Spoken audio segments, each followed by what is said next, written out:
place. Voilà, bonsoir à tous, c'est un vrai plaisir de vous retrouver. Bonjour et bienvenue. Je suis très fatigué en fait, pour moi c'est quasiment bonsoir, j'ai quasiment pas dormi. Donc, pour moi on est toujours hier. Donc, bonjour à tous, c'est un vrai plaisir de vous retrouver. Merci d'être là parce que je sais que c'est pas spécialement simple en ce moment avec les transports, surtout qu'il y en a qui viennent de très loin. Et quand on voit comment ça se passe dans la région parisienne, on a l'impression qu'on est très très loin, même quand on est juste en banlieue. Donc, merci à tous d'être là. On va passer une journée tous ensemble. Il y a plein d'intervenants fabuleux. Je voulais faire juste une petite introduction sur une note personnelle. La vie est bizarre. Il y a quelques années, j'étais probablement dans cette salle, en train de regarder un film. Et je me disais, ah là, ça me fait chier parce que là c'est le week-end, il va falloir que je retourne bosser. Et je rêvais à ce que pourrait être la vie libre. Chacun a sa définition, mais pour moi, ce n'était pas forcément retourner bosser tous les jours dans des bureaux parisiens, même si c'était très intéressant, j'aspirais à autre chose.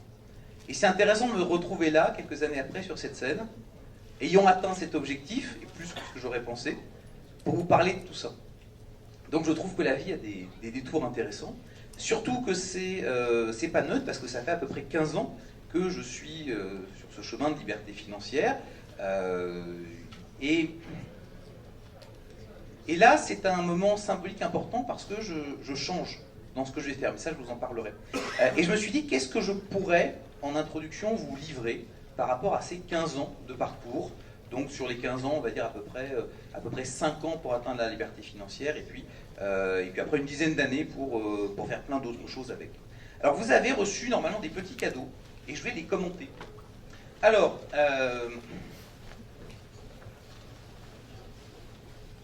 il y en a un qui a un billet de 500. Il n'est pas encore vrai. Mais ce que je vous invite à faire, c'est justement à vous poser cette question, c'est finalement comment rendre ce billet de 500 vrai? Comment faire une réalité concrète? Et comment le multiplier?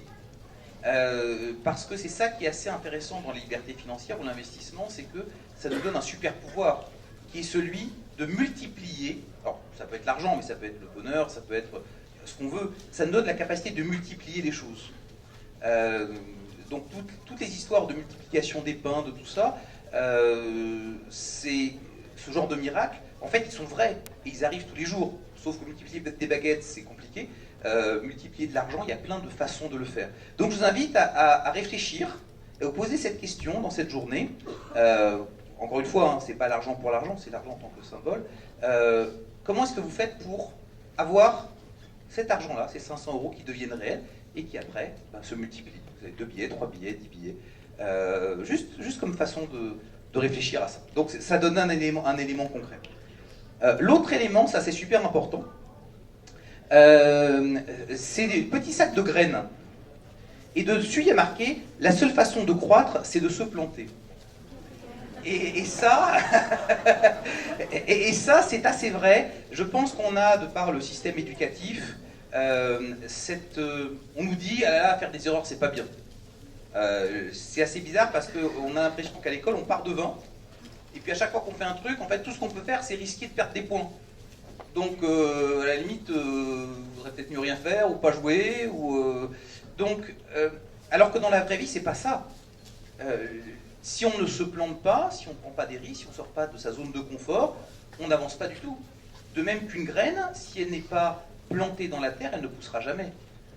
Donc nos erreurs, nos échecs, déjà c'est des mots, c'est des étiquettes qu'on met sur des expériences. Donc ces expériences qu'on qualifie de négatives, c'est simplement le terreau dans lequel les graines qu'on a en nous peuvent pousser. Donc ça, je vous incite vraiment à ne pas hésiter à prendre des risques, maîtriser bien sûr, pas hésiter à faire des choses, ne pas hésiter à faire des erreurs. Les personnes les plus intéressantes avec qui j'ai eu l'occasion de discuter sont toujours des gens qui ont fait énormément d'erreurs. Ce que j'ai constaté, c'est que la plupart avaient survécu. Sinon, je n'aurais pas pu parler avec eux. Ils avaient survécu et ils avaient appris énormément de choses, et ça leur avait permis de devenir des personnes bien meilleures. est bien meilleur au plan voilà, financier, liberté, mais au plan humain. Donc, ne fiez pas vos erreurs. J'ai tendance à penser d'ailleurs que nos erreurs, entre guillemets, nos blocages, tout ça, ce sont des matériaux avec lesquels on peut construire nos plus beaux palais, nos plus belles œuvres. Ce sont de magnifiques couleurs avec lesquelles on peut peindre voilà, qui on est, on peut peindre notre vie. Donc je vous invite à ne pas rejeter cette partie de vous et à simplement l'accepter, l'embrasser et faire avec. Donc souvenez-vous, hein, si vous voulez pousser, si vous voulez grandir, la seule façon c'est de se planter. Autre chose, alors pour ceux qui aiment les maths, donc ça a l'air de rien, mais il m'a fallu à peu près 15 ans pour comprendre ça. D'accord et on en parlait encore avec Yann, qui s'occupe de tout l'aspect paris sportif, justement sur les implications par rapport à certaines décisions qu'on doit faire. Alors vous le regarderez, mais ça c'est la formule ultime du succès. Ça veut dire quoi je vais traduire en mots, et puis ceux qui veulent un cours de maths viendront me voir à la fin du cours. Ça veut dire quoi? Ça veut dire que nous sommes conditionnés, de par notre évolution, à aller chasser des gros mammouths, aller chercher d'énormes gros projets. Et la plupart du temps, ces gros projets sont tellement gros, tellement ambitieux, qu'il vaut mieux en parler, et surtout pas les faire. Ça, c'est Paul Batlavic qui disait ça dans son livre, qui disait, finalement, gardez-vous bien d'arriver.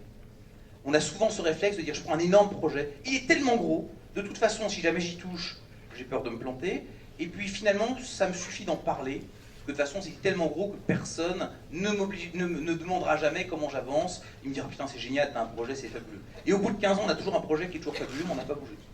J'ai un exemple de quelqu'un qui m'a dit j'ai lancé un énorme événement MLM et tout. Je lui dis génial, super, mais tu devrais pas avant lancer juste un petit groupe de 2-3 personnes pour en discuter. Non, ça, il faut que ce soit énorme. En fait, il n'y a toujours rien qui existe. Alors que si cette personne avait planté une petite graine, aujourd'hui serait peut-être un arbre énorme.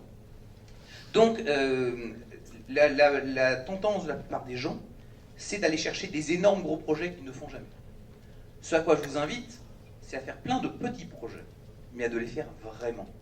Avant de grimper le Kilimanjaro ou l'Everest, déjà, essayez de grimper sur le bloc qui est à côté de chez vous. Donc ça, c'est vraiment ça. La clé, c'est vraiment l'action et c'est ce que vous faites. Ça, c'est vraiment des leçons que il m'a fallu longtemps pour les comprendre et de trouver cet équilibre entre je fais un énorme projet et si ça marche, ce sera génial, mais j'ai de grands risques de me planter, ou alors je fais plein de petites choses.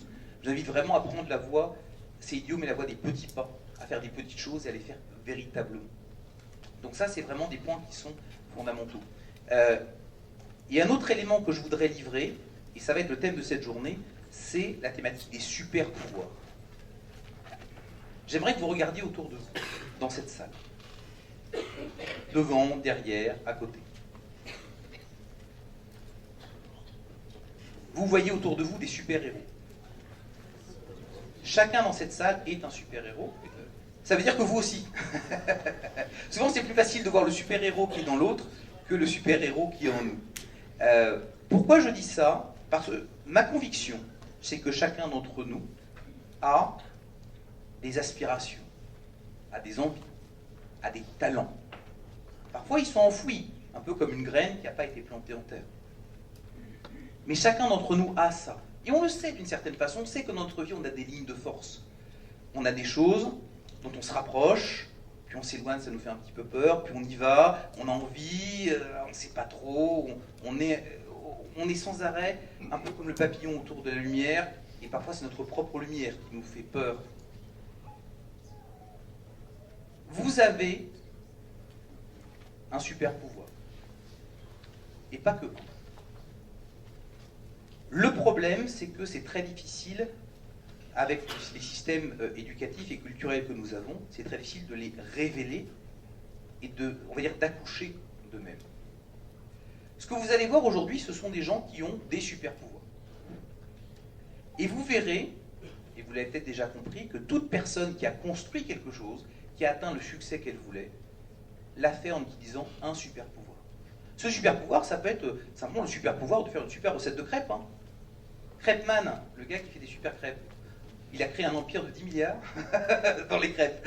Donc, il n'y a pas de bon ou de mauvais super pouvoir. Souvent on a tendance à dire oui, bon, c'est vrai, je sais écrire de belles histoires, mais enfin bon, voilà, je ne sais faire que ça. Alors ce gars pourrait peut-être être un scénariste fabuleux qui ferait le prochain succès de Netflix ou d'un autre réseau comme ça. Donc je vous invite vraiment à beaucoup de bienveillance par rapport à vous, par rapport aux richesses énormes que vous portez en vous. Parce que ce que vous voulez construire, que ce soit de la liberté financière, de l'argent, peu importe, tout ça, ça ne peut se construire que sur ce que vous possédez en vous, sur ces graines que vous avez, et vraiment sur le fait que vous êtes véritablement un super-héros ou une super-héroïne. Les gens que vous allez voir, ils ont ces super-pouvoirs, mais ils sont pas nés en disant putain, j'ai ce super-pouvoir de raconter des histoires, de vendre, de faire du trading. Souvent, ce super-pouvoir, ils ont dû l'apprendre. Ils ont dû le découvrir, ils ont dû aller le défricher, ils ont dû aller creuser la terre avec leurs mains pour arriver à le sortir.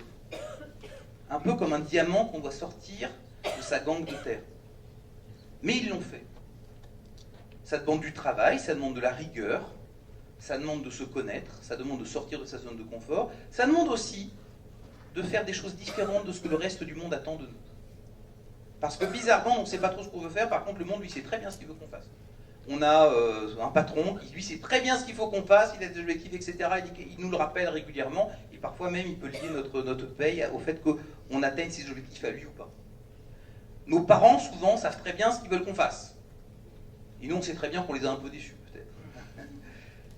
Donc le monde entier sait exactement ce qu'il veut qu'on fasse. La seule personne dans le monde qui ne sait pas vraiment ce qu'on veut, on veut aller, c'est nous. Donc je vous invite vraiment à écouter cette voix que vous avez et à accepter ce super pouvoir qui est le vôtre, qui n'est pas celui du voisin. Vous avez quelque chose d'unique, véritablement. Et la seule question, la seule chose qui vous est demandée, c'est de le mettre au monde et de le mettre en action. Ça peut être un talent pour l'IMO, ou ça commence peut-être, sans parler de talent, avec juste une envie, un goût. Ça peut être une envie pour l'immobilier, pour le trading, pour, j'en sais rien, l'écriture, pour plein de choses. Mais connectez-vous à ça, connectez-vous à cette graine de lumière qui est en vous, et autorisez-la à grandir. C'est la seule chose que vous avez à faire. Cette graine, le terreau, c'est les erreurs, les expériences. Voilà. Le fait de rencontrer des gens et de travailler avec eux, ça, on pourrait dire que c'est l'engrais, c'est ça qui permet d'accélérer les choses. Mais autorisez cette plante qui est en vous à pousser. Autorisez-vous à identifier vraiment le super-héros qui est en vous. Donc ça, c'est ce que je voulais vous dire. On pourra en parler, on pourra échanger sur tout ça. Mais gardez bien ces éléments-là. Donc c'est vraiment le côté... voilà, vous avez cette graine d'envie, super-héros en vous. N'hésitez pas à faire des erreurs, à vous planter de manière à ce qu'elles grandissent. Et puis il y a tout cet environnement.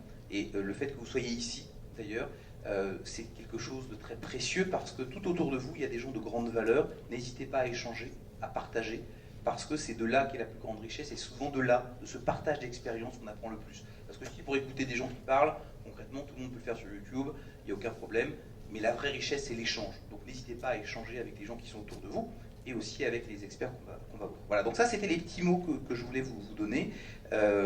J'ai lancé une petite graine moi-même, qui est de dire que je changeais des choses, je prenais un chemin qui était un peu différent. J'en parlerai plus à la fin de cette journée. Mais